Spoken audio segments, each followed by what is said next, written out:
Hello everyone, so welcome back to a YouTube channel. और यहाँ पर हम जो आपके लिए लेकर आए हैं एक वीडियो, वो चंद्रशेखर आज़ाद के बारे में है। अब आप पूछोगे हम क्यों लेकर आए हैं अचानक से ये वीडियो, तो उस पर भी आ जाती हूँ। तो यार देखो, एक न्यूज़ है करंट में चल रही है कि एक बहुत बड़ा स्टैचू जो है चंद्रशेखर आज़ाद का, वो इरेक्ट होने वाला है। कहाँ पर? भोपाल में। तो लार्ज स्टैचू जो है चंद्रशेखर आज़ाद का वो बनने वाला है भोपाल में, ठीक है। और ये क्यों जो है बन रहा है, बिकॉज उसमें ऑनर किया जा रहे हैं जो अमर शहीद चंद्रशेखर आज़ाद थे, ठीक है। उनको एक तरीके से सम्मानित करने के लिए उनका एक स्टैचू जो है भोपाल में लगने वाला है। थोड़ा सा इम्पोर्टेंट है, न्यूज़ में भी है कहीं ना कहीं। तो ये जो है स्टैचू साइट जो क्रिएट करी जाएगी, ये सोर्स ऑफ इंस्पिरेशन होएगी यंग जनरेशन के लिए, यंग पीपल के लिए। इसीलिए मैं इसको आज आपके सामने एक वीडियो भी लेकर आई हूँ, और थोड़ा सा हमारे हिस्टोरिकल पॉइंट ऑफ व्यू से भी ये जो पर्सनालिटी हैं बहुत ही इंपॉर्टेंट हो जाते हैं, ठीक है।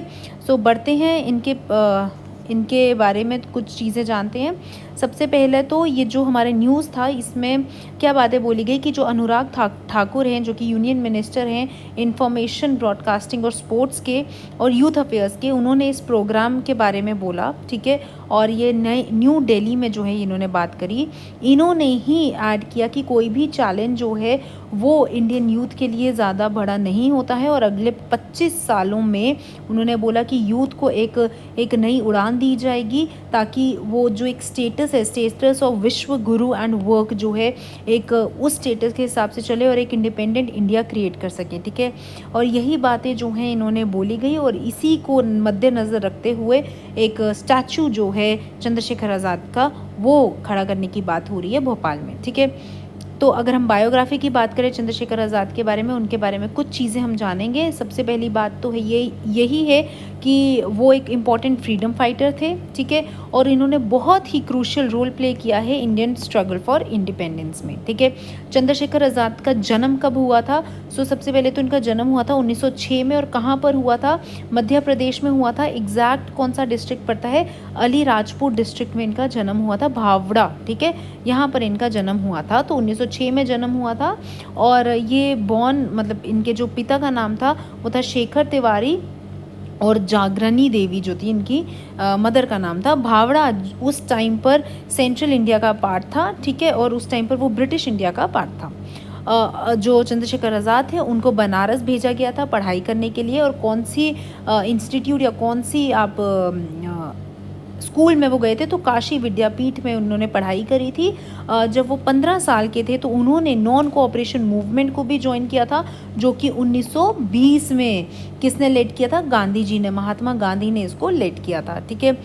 काफ़ी जो यंग बॉयज़ थे वो अरेस्ट कर दिए गए थे, क्योंकि इनका पार्टिसिपेशन इस मूवमेंट में रहा था, ठीक है। और जब इनको जो है मजिस्ट्रेट के सामने प्रोड्यूस करना पड़ा, जब इनको मजिस्ट्रेट के सामने खड़ा होना पड़ा, तो इन्होंने प्राउडली अपने नेम को अनाउंस किया एज आज़ाद, ठीक है। और उनके फादर का जो नाम था, उनका नाम इन्होंने प्रोनाउंस किया स्वतंत्रता, ठीक है।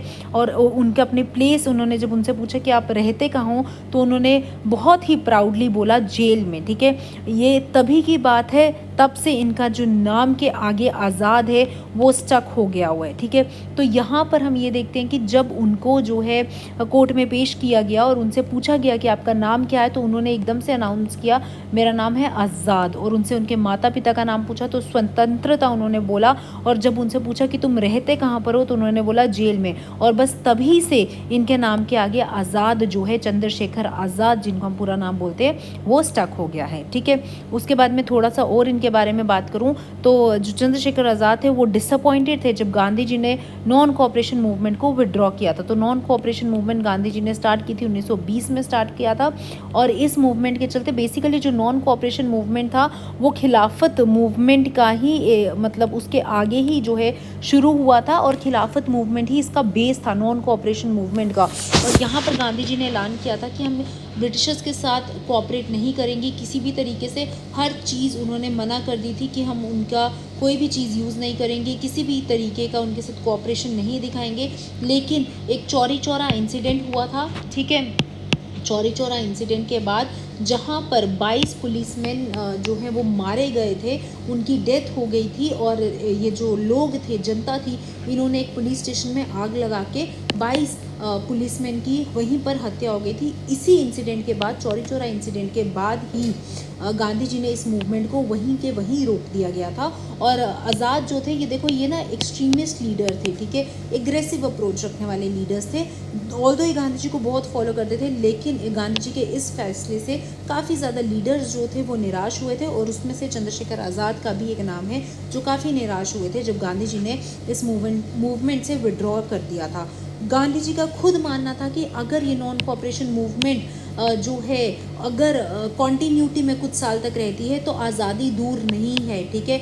और लोग जो हैं इस चीज़ को बिलीव कर चुके थे, लेकिन थोड़ा सा मूवमेंट वायलेंट हुआ, बिकॉज गांधी जी ने खुद कहा था कि ये जो मूवमेंट है सिर्फ ट्रूथ और नॉन वायलेंस के बेस पर होएगी। लेकिन थोड़ा सा ये जो मूवमेंट है वायलेंट हुआ, गांधी जी ने इस मूवमेंट को वहीं के वहीं रोक लगाई थी, ठीक है। और इसी वजह से आज़ाद जो थे और कुछ और लीडर्स भी थे, एक्सट्रीमिस्ट जो लीडर्स थे, वो काफ़ी निराश हुए थे, ठीक है। और उन्होंने जो है राम प्रसाद बिस्मिल के साथ दोस्ती बनाई, जो कि HSRA, ठीक है, हिंदुस्तान सोशलिस्ट रिपब्लिक एसोसिएशन के फाउंडर भी थे, वन ऑफ द फाउंडर्स भी रहे थे। और उसके साथ ही देन बिकेम अ रेवोल्यूशनरी, और उसी के बाद वो एक रेवोल्यूशनरी बने, एक अपना रेवोल्यूशन जो है उन्होंने स्टार्ट किया।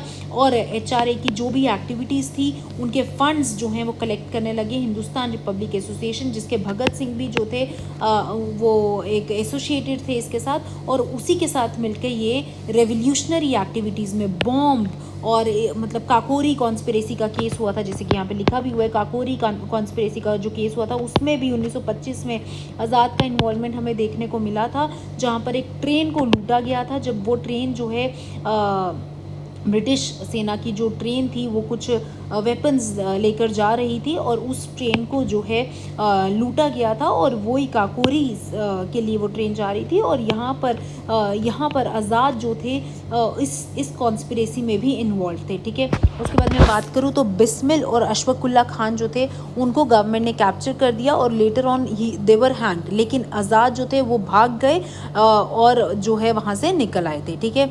और भी कुछ केसेस थे जहाँ पर चंद्रशेखर आज़ाद का इन्वॉल्वमेंट देखने को मिला था, जैसे कि JP सॉन्डर्स का जो शूट था वो इन्होंने मतलब उनको शॉट कर दिया था 1928 में। 1929 में इन्होंने अटेम्प्ट किया था कि वाइसरॉय की जो ट्रेन है उसको ब्लो कर दे, उसको जला दें, ठीक है। सॉन्डर्स जो थे असैसिनेट हुए थे to avenge the death of Lala Lajpat Rai. तो लाला लाजपत राय की मैं आपको बता दूं डेथ कैसे हुई थी।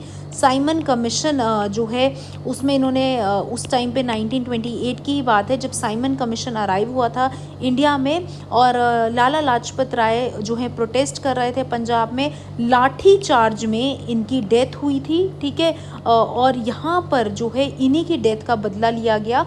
तो सॉन्डर्स की हत्या करी गई, who was responsible for the Lala Lajpat Rai's death, और उसी को इन्होंने जो चंद्रशेखर आज़ाद हैं उन्होंने उनको मारा था, ठीक है। इसके बाद ये भी इम्पॉर्टेंट है, इन्होंने कौन सी फॉरेस्ट ट्रेनिंग जो है यूज़ करी थी। सो इन्होंने ऑर्का फॉरेस्ट जो है यूज़ किया था फॉर हिज ट्रेनिंग, ठीक है। ये बहुत ही मतलब क्लोज एसोसिएट थे भगत सिंह के, और भगत सिंह भी जैसे मैंने आपको बताया HSRA के पार्ट थे।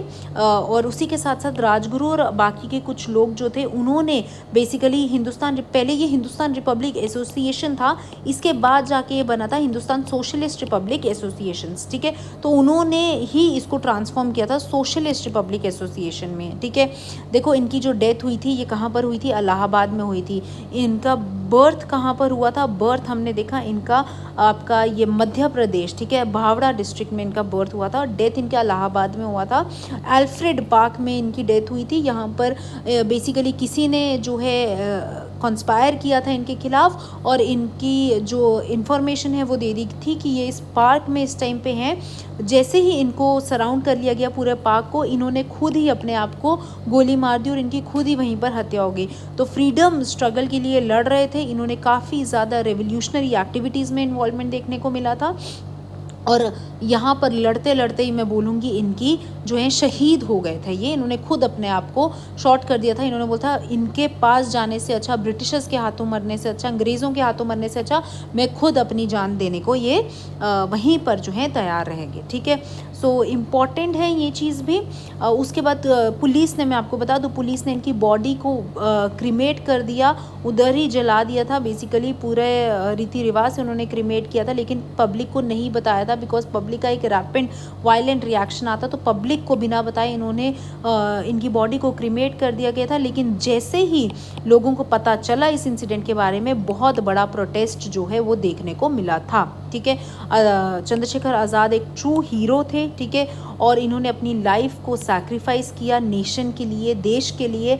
अभी काफ़ी ज़्यादा पब्लिक इंस्टीट्यूशंस हैं, प्लेसेस हैं जो उनके नाम पर बनी हुई हैं, लेकिन इनका जो नाम है वो हमारे इतिहास के पन्नों में बहुत ही सुनहरे अक्षरों में लिखा गया है और लिखा जाएगा।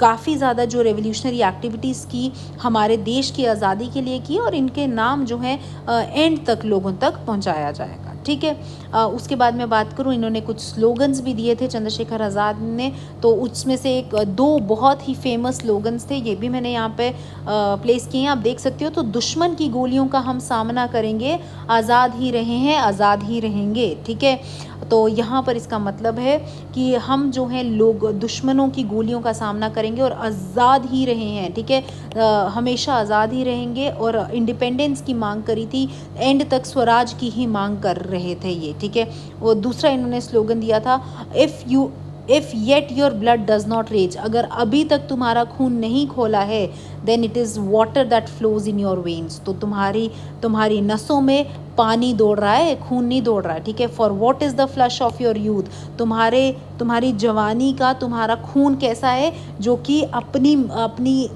भूमि को, अपनी देश की जो राजभूमि है उसको ही सर्व नहीं कर पा रहा।